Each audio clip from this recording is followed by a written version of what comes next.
Hey friends, welcome back to another episode of Making Sense of Your Markets. Today, I have an incredible episode for you. I don't even know if I want to call it an episode, an interview, but I've got Brendan Foor. He is a fiduciary wealth management advisor. I just call him a financial planner. He's the guy that I go to for some advice and to bounce things off of. What I love about Brendan, I think he is, as you can tell, he's a little bit younger than me, and I love fresh blood and a fresh approach. He's a very, very bright financial planner, graduated top of his class. I think I got introduced to you. I think I met you about 3 years ago, and I've just watched him just grow and grow and just do an incredible job with his clients and people that I've recommended over to him. And so I figured I would bring Brendan into my circle, whether it be social media or my past clients, and bless you guys with some of his knowledge, because right now, more than ever, we need clarity around the market, around money, around investing. I even get confused at 46 with what I should be doing with my money. And so, Brendan, I want to welcome you, man. Good to see you. Yeah, thanks for the intro and the kind words. I'm excited to do this interview and bring some value to your people. This is going to be really good. You know, I say this all the time, whether I'm meeting with a new client that I'm pre-approving or we're helping them refinance their home. As a mortgage professional, I look at information that I think oftentimes you don't even necessarily, as financial planners, have access to. I mean, we're talking credit report. We're talking, I can see your debt, the type of debt, the payments. I can see your debt to income ratio, how much money you're making or not making, how much money you're saving or not saving, how much money you're investing or not investing. And I just think as a senior mortgage professional, I've been around the block, I've been in the industry for a long time. I feel like I did it wrong my first, 5 or 6 years in the mortgage industry because I had access to all this information and I didn't do anything with it. Meaning I'm not a financial planner and I'm not a CPA, but because I had this information, I could have brought about more awareness to what you could be doing better to position yourself better down the road. Because one thing I can tell you, time doesn't stop. It keeps going. And compounded interest, we all know this, loves time. And so what we do with our money relative to time is so important. And so what I wanted to have you on today, there's nothing to be sold. We're not talking about life insurance. We're not talking about financial planning strategies or different vehicles that you can use. What I wanted to do with Brendan is I just wanted to pick your brain, and I wanted you to share, really the topic is, what can I do or what should I do? Or where do I start if I'm not ready to hire a financial planner right now? Meaning maybe I don't have the money, or I'm not making enough money. I don't have $200,000 or $100,000 in the bank right now to have you manage. Brendan, where do I start? Yep, great question. And I think there is a lot of fear and anxiety around hiring a financial planner. And I wish there wasn't, but there is, and there always will be. Money is kind of taboo. And so a lot of people don't know where to start. And what I would do first and foremost, like after you own a home, you've put an appropriate amount down and you've paid down any bad debt, any interest rates above 3%, I would open a brokerage account. And this is a suggestion, of course, not financial advice. And I will say that I have to be careful with what I say. Yeah. But the beauty of a brokerage account, if I could title this talk, that's what it would be. And I would start saving out of sight, out of mind, whatever fits into your budget. And I will give you a percentage. I think it should be 20% into either your 401k plus a brokerage account. And I would buy low cost ETFs, any no load funds. And I would do it monthly, forget about it, and watch it compound, just like Dan said. So every single, and I've talked about this a lot on social media. I just haven't been able to get into which brokerage accounts, why, what to attach it to. I always just say, open up an E-Trade account, attach your money to the S&P 500 index, and just everything outside of everything you save every single month, throw it in there every single month. They call it dollar cost averaging, but just deposit it, anything that's left over every month into that. So a big question I know my listeners are going to say right now, okay, Brendan, what's a brokerage account? What do you mean by brokerage account? A brokerage account is a liquid taxable investment account. So think about it just like a savings account, but you can buy ETFs and mutual funds, stocks within it. Okay. So it's not like a qualified plan where you have to wait until you're 59 and a half to access the funds. It's non-qualified, so you can access it whenever you want. Okay. So I know you can't make recommendations. We're not here to give financial advice or recommendations, but what are some examples of brokerage accounts that a consumer can go open up today for free? One suggestion that I do like a lot would be Schwab's intelligent brokerage account. Okay. It's managed by a robo advisor, Okay. and they diversify the account for you. So they buy a mix of ETFs, the S&P, a mid cap, a small cap fund.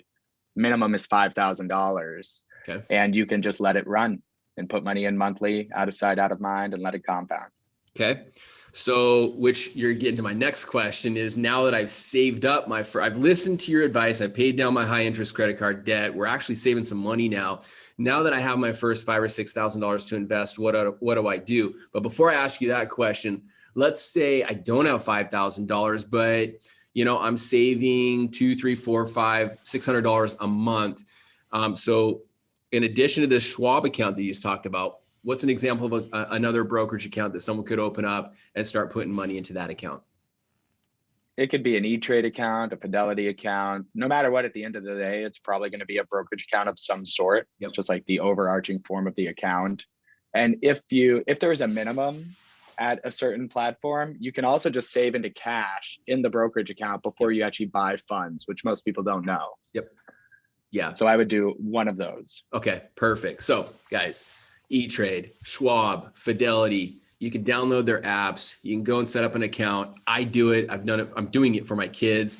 It's very, very simple. And I do exactly what you just said. I attach it to a fund and X number of dollars every single month for them and watching it grow. Now, I'm going to put you on the spot right here. You may not know the exact number, but over the last year, the S&P 500 up Is a lot. 57% year over year. If you're a financial planner and you could get your clients a 50% return on their money every single year, are you doing a pretty good job? Absolutely. Yeah.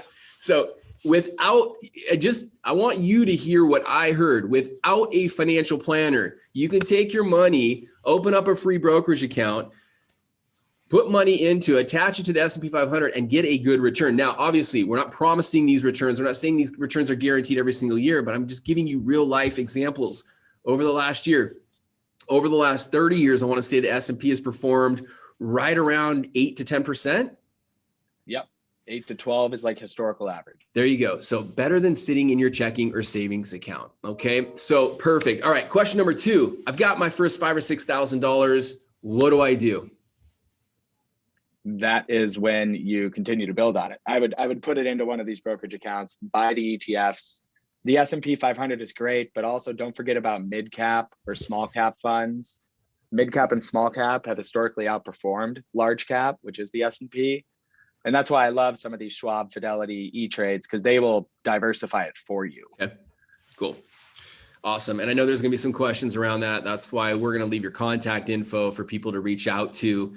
And Brendan's going to be courteous enough to help you out with maybe some information around how to do that, what small cap versus large cap means, stuff like that.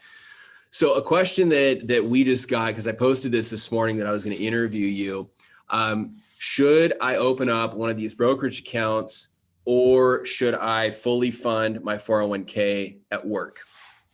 Mm-hmm. I think you should always take advantage of the full match at work. That's free money. What a lot of people also don't understand is that most 401k plans at work, there's 3 different types. There's the traditional, the Roth, and the post-tax. And some people think they make too much money to contribute anything to a Roth, but a Roth 401k has no income limits. So you could make $1 million a year and still put 19.5 into a Roth 401k. So not blanketed advice, but I would split your contributions half and half into the Roth, half into the pre-tax 401ks, which is easy to do on your contribution side. It just takes one click. Okay. I have a question that one of my clients actually reached out to me. When I have a 401k through my employer, who manages that? Mm-hmm. Normally it would be tied to a Fidelity or a Vanguard, a T. Rowe Price. There's some fund family that is managing it. There are fees. So I would also take into account like the expense ratio of the funds you've chosen. And I'd be happy to connect offline. but expenses are important. Okay. So choose low cost, no load funds within your 401k. Okay. Target date funds are okay. That's probably what you're defaulted into, like a target date 2050 fund. Those will do the job, but you could always choose funds within the menu to get a better rate of return. Okay.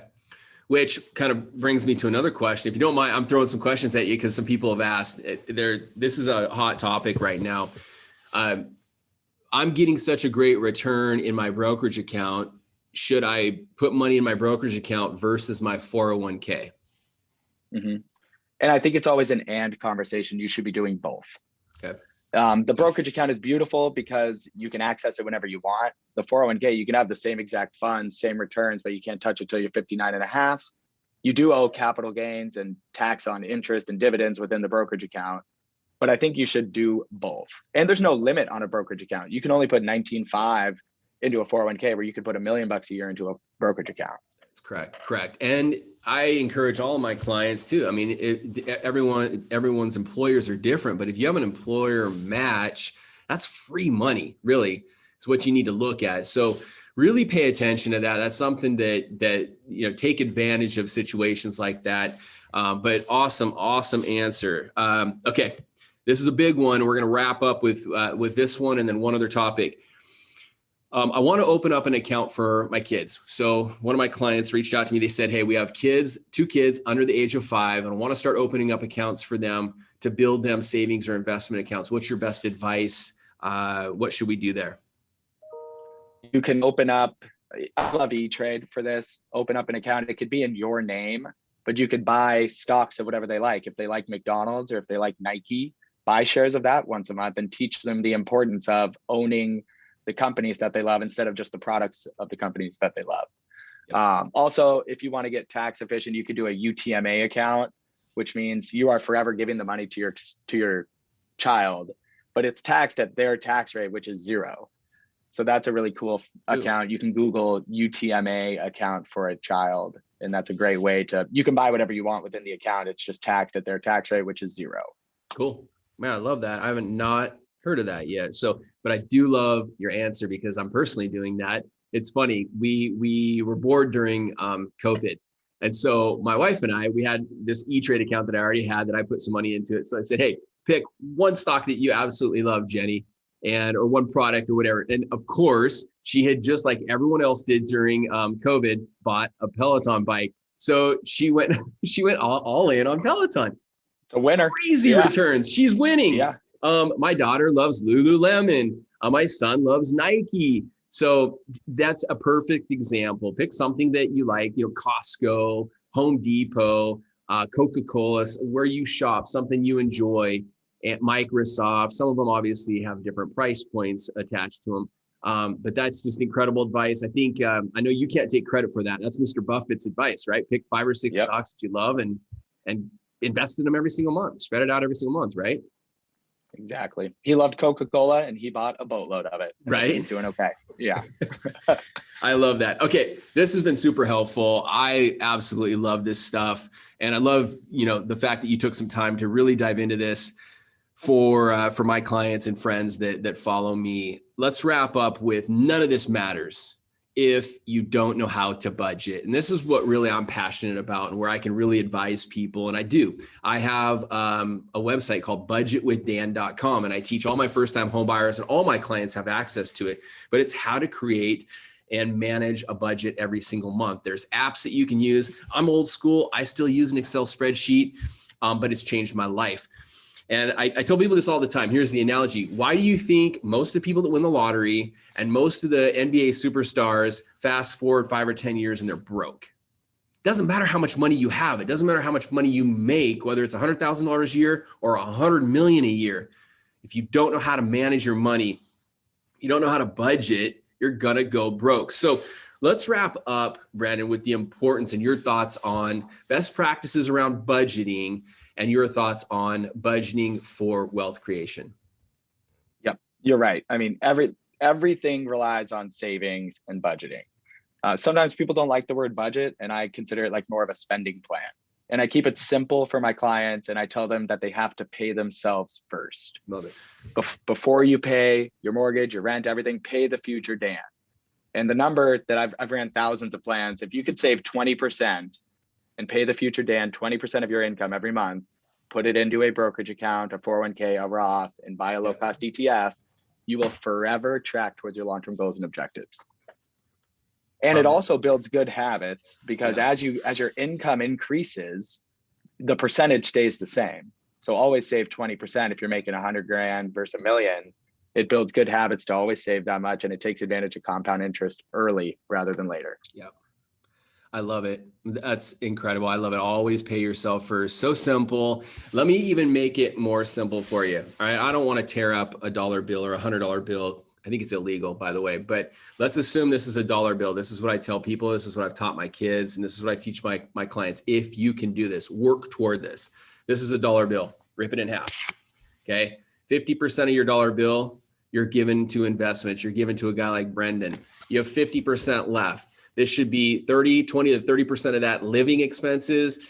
And then whatever's left over, tithing, giving, your fund, whatever. But it's that simple. $100 bill, or even break it down even smaller. For every dollar you have, 50%, pay yourself first. Pay the future Dan, pay the future version of yourself.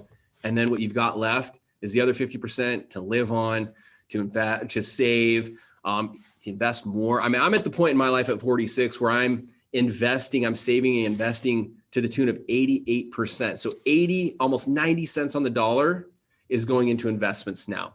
And so this will change. If you have to start with 10%, that's fine. But as you grow and evolve, that number will get bigger and bigger. So super simple stuff, massive value today, Brendan. Any closing thoughts from you? Nope. I just think don't overthink it. Open up an account, pay yourself first, and your future self will forever thank you for that. I love it. It ties right into everything that I talk about. My number one job as your mortgage professional, if you're a past client of mine listening to this, or a future client of mine listening to this, is I just want to bring about awareness that, hey, time's not going to stand still. And what you do with your money today will directly impact your future, the future you, the future family, the future, your kids. So be cautious of that. Budgetwithdan.com. If you want to learn more about budgeting and stuff that we talked about today, you can go there. It's all free. You don't have to download anything or give your email or your contact info to download it.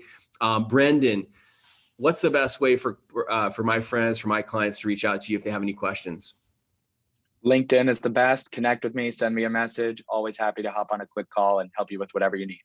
And I'll put his LinkedIn profile below this video, wherever you're watching it. But hey, man, thanks again for your time today. This was awesome. And we'll talk to you real soon, okay?